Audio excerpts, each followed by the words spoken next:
La festa del Pitaret és toujours el diumenge que se sara el mai de Santa Madalena. Marie Madalena.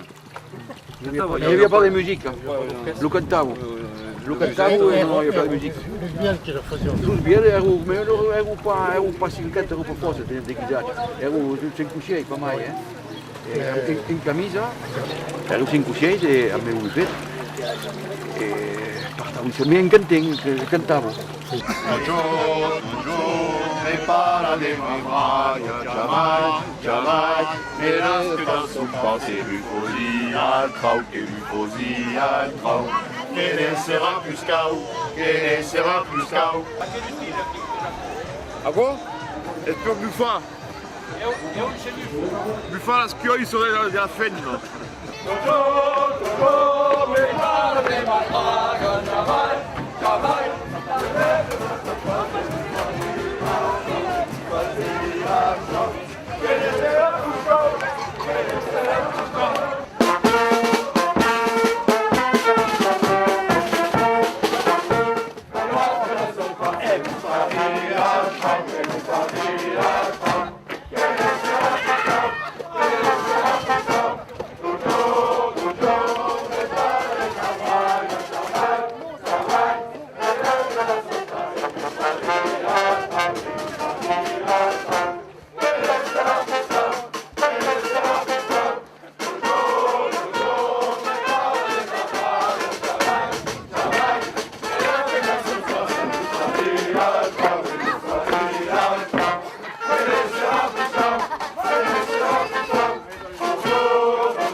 À gauche, la droite, et la fête à tout passer,